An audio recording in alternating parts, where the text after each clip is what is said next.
So we have gotten to the point of the presentation where my, again, hope is that we've convinced you that this is a wonderful, wonderful thing to do.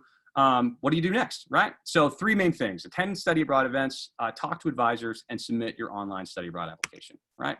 So first things first, attend study abroad events. We have the next one that you really want to mark your calendars for is the Virtual Study Abroad Fair. This is going to be this Thursday, September 10th at 7 p.m. Under normal circumstances, we would set us up in the ballroom with tables for every one of our programs with returning students that you'd be able to go and have conversations with. We have done our best to mirror that experience virtually. So we have a series of simultaneous Zoom sessions that we have set up to where you will be able to sort of log in and log out of different Zoom meetings to chat with folks from each of the programs that we offer. And so you're going to be getting an email that has the link to be able to explore this. So I just want to briefly orient you just very, very quickly here. You have, this is the main landing page for the Virtual Study Abroad Fair. You have some instructions for how to get the most out of the event, some downloads, some handouts. This is the place I want to draw your attention to. So if you scroll down to the bottom, you'll see this section where it says program locations. And we have a link for each of the regions where we offer programs. So let's say you're interested to know about the programs in Asia. You want to chat with some students that went on those programs. You click on the button for Asia, and that brings up all of the programs that we have in Asia. So you see these buttons along the side here. So let's say you want to speak with somebody that went on the program in China. You click on that button. That brings up the name of the program, the name of the student representative for that program. And then bingo, a Zoom link. So you can just click into that Zoom link. There's no registration required for this. All you do is just click in, ask your questions, and then click out. So the hope is that you'll have exactly the same sort of experience that you would have had during an in-person event. So again, please definitely, you're going to want to attend that. It's a very important event.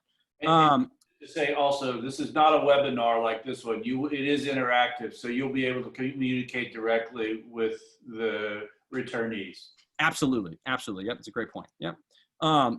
In addition to the Study Abroad Fair, after that, once you've got a chance to kind of see the different programs you might be interested in, we run a program-specific info sessions where we dive in depth into the individual details of our individual programs. You can check out the handout that we'll be distributing, and as well on our website we have the schedule listed. So all things study abroad, your one-stop shop is this website, sa.holycross.edu. Everything that you possibly want to know about study abroad is there, right?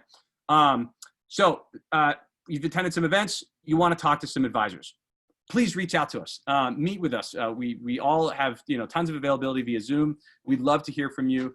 You can reach out to any of us, and we can guide you to whichever program talk you through, and again, to help you to find a good fit. So please reach out to us.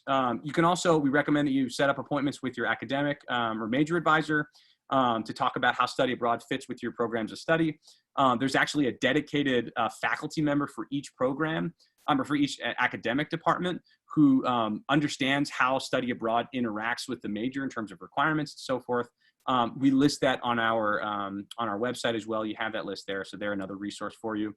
And of course, our ambassadors. These are folks who are chomping at the bit to chat with folks about their experiences. Their friends, frankly, are sick of hearing them talk about it, and they need folks. They want a warm audience that's actually wants to hear what they're talking about. So please do them a favor and reach out to them so that they can talk about their experiences.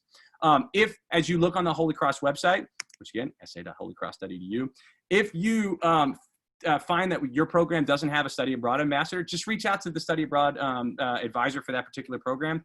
Trust me, we have lists of alumni that we can connect you with to be able to talk to a peer. So the last thing that you'll do is submit your study abroad application. In terms of general eligibility requirements, we generally like to see folks have a minimum GPA of 3.0. This varies by location. In some locations, they may be willing to accept below a 3.0. In other locations, the cut point is higher. So for, let's say, St. Andrews, Trinity, Oxford are good examples where the cut points are higher.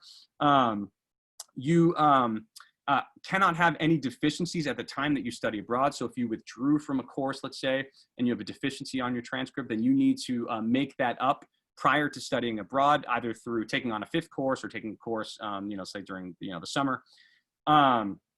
In terms of language level and course prerequisites, you need to make sure that you satisfy those as well to be able to be eligible for the program. the thing that I'll mention on all these eligibility requirements, please, I beg you, let us be the ones to determine your eligibility. All too often, folks see these things, they get scared by the 3.0 or the 3.2, whatever it is. They get scared by the language level, and then they just, retreat, and they don't, put their name in the hat.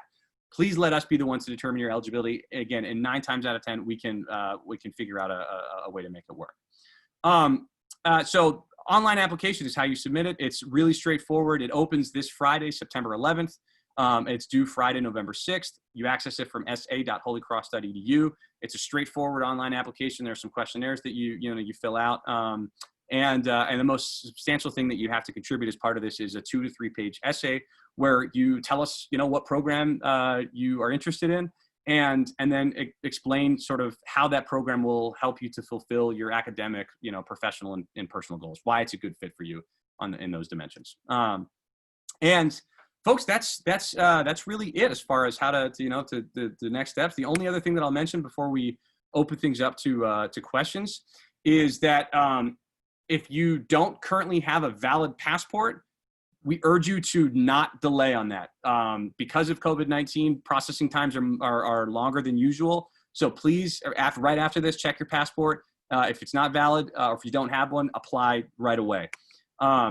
Specifically, when I say valid, what I mean is that it needs to be valid for 6 months after the return date, which a safe, thinking for like spring 2022, a safe date is January 2023 for most of our programs. The only exception for that is Russia, that requires 18 months validity after the return date.